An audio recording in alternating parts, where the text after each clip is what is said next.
Hello guys, हम कर रहे हैं कॉर्पोरेट अकाउंटिंग। चैप्टर नंबर हमारा फर्स्ट चल रहा है, लेक्चर नंबर आज का 9th है और टॉपिक है हमारा इसोप। इसोप की फुल फॉर्म है employ stock option plan.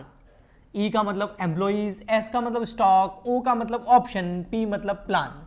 Okay, option दे रहे हैं आपको, किसको ऑप्शन दे रहे हैं? एम्प्लॉइज को ऑप्शन दे रहे हैं, है ना, विकल्प दे रहे हैं एक तरीके का। अच्छा, किसको? एम्प्लॉइज को, नाम में लिखा हुआ है। और स्टॉक क्या है सर? स्टॉक मतलब क्या? फिनिश गुड्स वगैरह? वो स्टॉक नहीं, स्टॉक्स का मतलब यहाँ पर शेयर्स से है। जैसे आपने सुना ना, stock market, share market. Okay, so आज हम इसोप को पूरा समझेंगे कि ये है क्या, और ये जो इसोप है इसकी अकाउंटिंग कैसे होती है, अकाउंटिंग ट्रीटमेंट क्या है। और अगर आज का लेक्चर देख लेते हैं तो आई थिंक एग्जामिनर के लिए ये फेवरेट क्वेश्चन है और आप आराम से इसको अटेंड करके अच्छे मार्क्स ला सकते हैं। ठीक है, तो चलिए स्टार्ट करते हैं। सबसे पहले बात करते हैं, इसके अंदर शेयर्स की बात चल रही है और शेयर्स किसको देने की बात चल रही है? एम्प्लॉइज को देने की बात चल रही है। ओके, तो कोई भी कंपनी अपने एम्प्लॉइज को, अब एम्प्लॉइज के अंदर डायरेक्टर भी शामिल है। ओके, डायरेक्टर भी तो कंपनी के एम्प्लॉइज ही होते हैं। तो अपने डायरेक्टर्स को और अपने एम्प्लॉइज को कंपनी जो है वो शेयर देती है। अब आप बोलोगे सर एम्प्लॉइज को शेयर क्यों देती है, डायरेक्टर्स को शेयर क्यों देती है? वो तो अपने आप भी खरीद सकते हैं जब कंपनी इशू निकालेगी। नहीं बेटा, यहां पर कंपनीज जो है अपने अच्छे एम्प्लॉइज को, अपने डायरेक्टर्स को लॉन्ग टर्म तक अपनी कंपनी में रोक के रखना चाहती है।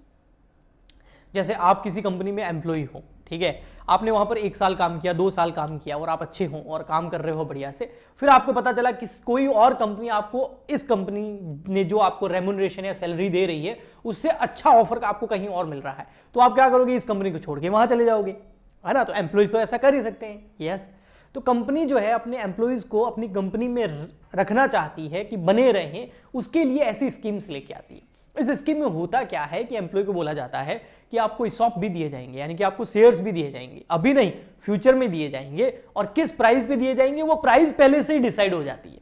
अगर ध्यान से सुनोगे ना तो बहुत अच्छा समझ में आ जाएगा। ठीक है, अब ये शेयर दिए जाएंगे जब आप कंपनी में 2 साल पूरे करोगे तो आपको इतनी क्वांटिटी में शेयर मिलेंगे, जब आप कंपनी में 3 साल पूरे करोगे तो आपको इतनी क्वांटिटी में शेयर मिलेंगे, जब आप कंपनी में 5 साल पूरे करोगे तो आपको इतनी क्वांटिटी में शेयर्स मिलेंगे, और वो शेयर किस प्राइस पे मिलेंगे वो प्राइस पहले से ही डिसाइड कर दी जाती है, उसको एक्सरसाइज प्राइस बोलते हैं। अब कोई एम्प्लॉय है, उसने 1 साल पूरा कर लिया और अब उसको ऑफर आ गया किसी दूसरी कंपनी से, तो अब वो क्या सोचेगा, यार 1 साल तो हो गया है, 1 साल और रुक जाता हूं, फिर क्या होगा, मेरे को इस कंपनी के शेयर्स मिल जाएंगे, फिर छोड़ दूंगा। तो ऐसे वो जहां जा रहा था वो रुक गया, डिसीजन पेंडिंग हो गया। अब 2 साल बाद में उसको शेयर्स मिल गए, अब क्या होगा, थोड़ा टाइम और बीत गया और फिर कंपनी से ऑफर मिला, तो वो क्या सोचेगा, यार 5 साल 4 साल हो गए, 3 साल हो गए, 5 साल में वो शेयर लेके फिर जाऊंगा। तो इस तरीके से एम्प्लॉइज को उसी कंपनी में रखा जाता है। इससे फायदा दोनों का है, कंपनी का भी है कि उसका टैलेंटेड बंदा बाहर नहीं जाएगा, और एम्प्लॉइज का भी है कि उसको उस कंपनी के शेयर्स मिल रहे हैं। शेयर्स मतलब उस कंपनी के, उसको ओनरशिप मिल रही है, मालिकाना हक मिल रहा है। ऐसा कैसा? एम्प्लॉइज मतलब डायरेक्टर के साथ भी कंपनीज करती है। ये मामला पहले सबसे फर्स्ट यूएसए, अमेरिका के अंदर स्टार्ट हुआ था, और इंडिया के अंदर सबसे फर्स्ट कंपनी जो इस इसॉप को लाई थी, इस स्कीम को लाई थी, इस ऑप्शन प्लान को लाई थी अपने एम्प्लॉइज के लिए, वो थी इन्फोसिस। तो इन्फोसिस कंपनी के अंदर इसको सबसे पहले इंडिया के अंदर अप्लाई किया गया था। अब मैं थोड़ा सा आपको बता देता हूं कि होता क्या है, जो मैंने बोला उसको यहां पर लिख भी देते हैं तो थोड़ा और बेहतर हो जाएगा। मान लेते हैं ये कंपनी है, ठीक है, और ये है इस कंपनी के एम्प्लॉइज, आप भी साथ साथ में बना सकते हैं, है ना। ये है इस कंपनी के एम्प्लॉइज। एम्प्लॉइज का मतलब मैं डायरेक्टर भी साथ में ही ले रहा हूं, ठीक है ना, एम्प्लॉइज और डायरेक्टर्स भी इंक्लूड है इस डेफिनेशन के अंदर, क्योंकि डायरेक्टर एम्प्लॉइज होते हैं ना, क्योंकि डायरेक्टर को भी तो रेम्युनरेशन वगैरह, सैलरी वगैरह मिलता ही है। ओके, ठीक। अब कंपनी इनको क्या बोलती है कि हम आपको दे रहे हैं ऑप्शन प्लान। अच्छा, ये ऑप्शन प्लान दे रहे हैं मतलब विकल्प दे रहे हैं, है ना, विकल्प का एक प्लान बता रहे हैं। किनको बता रहे हैं? एम्प्लॉइज को, इसीलिए इसका नाम क्या है? Employee option plan. Sir stock क्या है? ये ऑप्शन प्लान किस बारे में? शेयर्स के बारे में। ओके, तो कंपनी इनको बोलती है कि हम आपको एक ऑप्शन प्लान दे रहे हैं कि हम आपको क्या देंगे, फ्यूचर के अंदर शेयर्स देंगे। कंपनी क्या देगी? फ्यूचर के अंदर शेयर देगी। और इसका क्या दे रही है कंपनी? इनको राइट दे रही है, राइट टू एम्प्लॉइज। एम्प्लॉइज को ऐसा अधिकार दे रही है, एम्प्लॉइज को क्या दे रही है? ऐसा अधिकार दे रही है। तो राइट तो देती है, पर एक चीज ध्यान रखना, नॉट ऑब्लिगेशन, बाध्यता नहीं है ना। किसी को नहीं लेने, छोड़ के जाना है तो जा सकता है, भले 1 महीना बचा हुआ हो, कि 1 महीने बाद में शेयर्स मिलेंगे, लेकिन उसको लग रहा नहीं मेरे को नहीं चाहिए, मैं तो जाऊंगा, तो जा सकता है। तो ऑब्लिगेशन नहीं है, बाध्यता नहीं है, लेकिन राइट है। ओके तो राइट टू एम्प्लॉइज, एम्प्लॉइज के अंदर डायरेक्टर्स भी शामिल हो गए, और क्या राइट है कि आपको फ्यूचर में क्या मिलेंगे, शेयर्स मिलेंगे, है ना। तो purchase shares of a company, purchase shares of a company, of company, a company क्या, of company at stated price, price in future. Okay मतलब कब परचेज करने हैं वो भी डिसाइड होता है, और किस रेट पे, स्टेटेड प्राइस। इस स्टेटेड प्राइस को हम यहां पर एक्सरसाइज प्राइस भी बोलते हैं, एक्सरसाइज प्राइस। ये वो प्राइस होती है जो बता दी जाती है कि इस प्राइस पे मिलेंगे फ्यूचर में। जैसे फॉर एग्जांपल के लिए समझना, बता दिया अभी 50 रुपए पर शेयर के हिसाब से आपको शेयर दिए जाएंगे फ्यूचर में, और फ्यूचर में अगर फ्यूचर में मतलब 2 साल बाद, 3 साल बाद, है ना, कम से कम 1 ईयर बाद में दिए जा सकते हैं, ऐसी कंडीशन भी होती है इसके अंदर कि जो बंदा 2 साल कंपनी में रुकेगा या 3 साल रुकेगा तो 3 साल पूरे होते ही उसको क्या मिलेंगे, 50 रुपए के हिसाब से शेयर्स मिलेंगे। भले ही मार्केट प्राइस उसकी 100 रुपए हो जाए, 150 रुपए हो जाए, 200 रुपए हो जाए, लेकिन उसको 50 रुपए में मिलेंगे। तो पहले से ही प्राइस क्या है डिसाइड, क्योंकि 2 साल बाद में अगर कंपनी अच्छी है तो मार्केट के अंदर, स्टॉक मार्केट के अंदर, शेयर मार्केट के अंदर उस कंपनी की जो शेयर्स की प्राइस है वो तो ऊपर आ जाएगी ना, बढ़ेगा ना, भागेगा ना शेयर तो, बट उसको कितने एक्सरसाइज प्राइस पे, जो स्टेटेड प्राइस है, एक्सरसाइज प्राइस है, उसी पे मिलेंगे। ओके जी, ये समझ में आएगा, तभी आगे जनरल एंट्रीज भी समझ में आपको आएगी, इसलिए मैं इसको बता रहा हूं। हाँ, इसके अंदर क्या है कि कुछ टर्म्स एंड कंडीशन जो होती है वो एम्प्लॉइज को पूरी करनी पड़ती है। ये ESOP option plan right to employees को मिला है, इसके लिए कुछ टर्म्स होती है वो पूरी करनी पड़ेगी। वो टर्म्स अधिकतर समय को लेकर के होती है कि जो 3 साल पूरे करेगा या 2 साल पूरे करेगा या 5 साल पूरे करेगा उसको ही मिलेंगे इस प्राइस पर शेयर्स।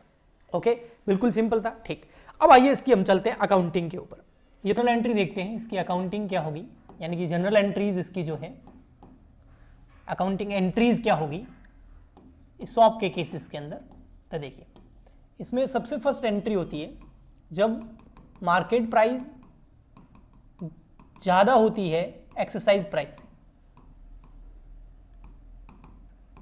जो एक्सरसाइज प्राइस है उससे आपकी मार्केट प्राइस क्या होती है, ज्यादा होती है।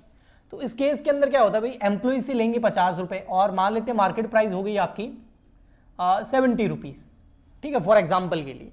तो आप एम्प्लॉय से कितने रुपए लोगे 2 साल बाद में या 3 साल बाद में, जो भी आपकी टर्म्स है ना, जितने साल की सर्विस पूरी करेगा एम्प्लॉय, उसके बाद आप उससे पर शेयर कितने लोगे, 50 रुपीज लोगे। और मान लेते हैं आप एम्प्लॉय को जो है ऑप्शन दे रहे हो 1000 शेयर्स का, ठीक है, और ये जो 1 ईयर या 2 ईयर या 3 ईयर जो कंप्लीट करने पड़ेंगे, इसको वेस्टिंग पीरियड भी बोलते हैं, ठीक है। तो उस वेस्टिंग पीरियड के या उस टर्म्स को, उस कंडीशन को पूरा करने के बाद में एम्प्लॉय को आप शेयर कितने रुपए में दोगे, 50 रुपीज में दोगे, और मार्केट प्राइस कितनी है उसकी 70 रुपीज है। तो इसका मतलब वो 20 रुपीज बाकी कौन देगा, क्योंकि शेयर तो 70 रुपए का है, एम्प्लॉय को 50 में मिल रहा है, 20 रुपए कहां से आएंगे, तो उसकी व्यवस्था कंपनी करेगी। तो कंपनी के लिए हो गया एक एक्सपेंडिचर, तो कंपनी इसके लिए एंट्री करेगी employees compensation, employees compensation expenses account debit, क्योंकि एक तरह का खर्चा ही हो गया, to employees stock, employees stock plan या ऑप्शन आउटस्टैंडिंग, ये एंट्री की जाएगी। ये डिफरेंस से की जाएगी, मार्केट प्राइस और एक्सरसाइज प्राइस का जो डिफरेंस है, अगर मार्केट प्राइस ज्यादा है तो, अगर दोनों सेम हो जाता तो ये एंट्री करने की जरूरत ही नहीं पड़ती। तो ये हो गया 20 रुपीज और शेयर कितने 1000, तो यहां पर हो गया आपका 20,000। यस, आए समझ में। नेक्स्ट एंट्री क्या होगी, ये कंपनी के लिए क्या है, एक तरह का एक्सपेंडिचर है ना, ये तो रिजर्व क्रिएट हो गया कि इसका यूज कब करेंगे, जब उसको शेयर देंगे, है ना, वेस्टिंग पीरियड जब कंप्लीट होगा तब इस रिजर्व का यूज होगा, इसलिए लायबिलिटी है तो इसलिए इसको क्रेडिट कर दिया। लेकिन ये तो एक्सपेंडिचर है तो उसको पीएनएल में ट्रांसफर करेंगे, तो हम एंट्री कर देंगे statement of PNL account debit, profit and loss account debit to employee compensation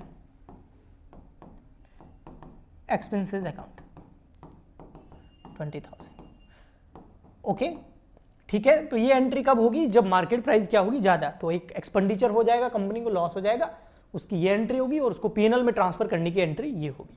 अब क्या होगा, जब एक्सरसाइज डेट आ जाएगी, यानी कि जब वेस्टिंग पीरियड कंप्लीट हो जाएंगे, एक्सरसाइज डेट क्या, वेस्टिंग पीरियड कंप्लीट हो जाएंगे, तो हम क्या करेंगे, एम्प्लॉय से 50 रुपए लेंगे, हाँ, तो फॉर रिसिप्ट ऑफ, क्या रिसिप्ट करेंगे, exercise price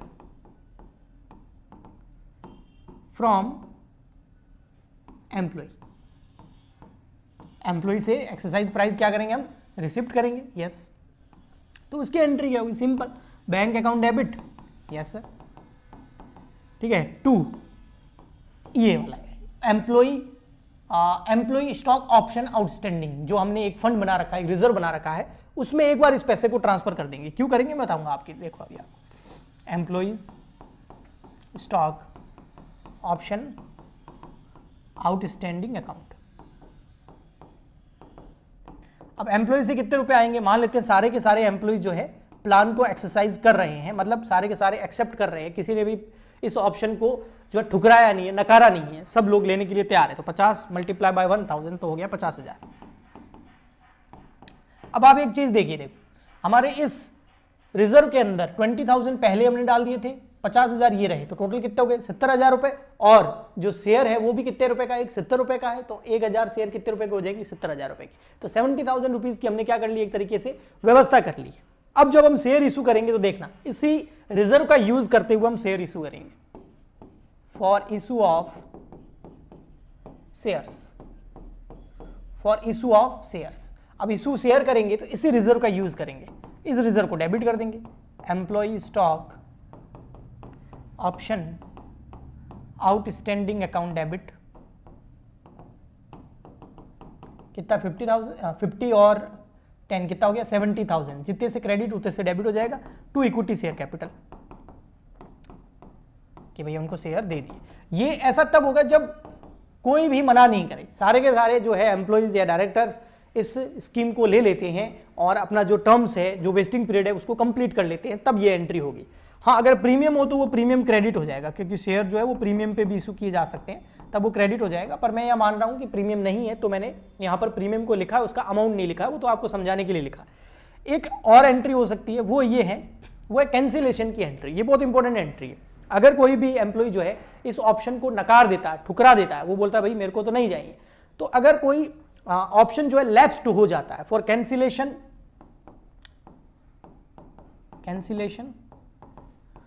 for cancellation of option left, उस केस में क्या होगा, उस केस में भी जो हमने ये रिजर्व बना रखा है, जैसे यहां तो 70 का था और 70 यूज आ गया, अगर मान लेते 1 लाख का रिजर्व बना हुआ था और 70,000 का यूज आ गया, तो बाकी के 30,000 अगर कोई लेने के लिए तैयार नहीं है, उन्होंने अपनी टर्म्स पूरी नहीं करी है, तो भी हम इस रिजर्व को डेबिट कर देंगे, ये वाला, इसमें जो पैसे पड़े हैं उसको डेबिट कर देंगे, ताकि ये रिजर्व क्या हो जाए, राइट ऑफ हो जाए, खत्म हो जाए। और पैसा कहां ट्रांसफर कर देंगे, जो इस रिजर्व में पड़ा है वो हम कर देंगे जनरल रिजर्व के अंदर, जनरल रिजर्व के अंदर उस पैसे को हम ट्रांसफर कर देंगे। तो वो डिपेंड करता है क्वेश्चन के ऊपर, बहुत सारी वेराइटीज के क्वेश्चन होते हैं, कितना वेस्टिंग पीरियड है, क्या एक्सरसाइज प्राइस है, क्या मार्केट प्राइस है ना, वो पूरा कितने एम्प्लॉइज हैं, कितने नंबर ऑफ शेयर्स है, ऑप्शंस है, वो पूरा का पूरा क्वेश्चन पे डिपेंड करता है, वैरायटी ऑफ क्वेश्चंस होते हैं। लेकिन इस लेक्चर से आपको काफ़ी मदद मिलेगी। अब आप क्वेश्चन देखेंगे, इशॉप को देखेंगे, तो काफ़ी सारी चीज़ें आपको समझ में आएगी। थोड़ी और अगर मेहनत करेंगे तो आपका और अच्छा हो जाएगा। तो आज के लिए इतना ही, मिलते हैं नेक्स्ट लेक्चर में। प्लीज़ ज़्यादा से ज़्यादा लाइक, शेयर, सब्सक्राइब, कमेंट जरूर करें, ताकि हम आपके लिए ऐसे लेक्चर लाते रहें। Goodbye, thank you.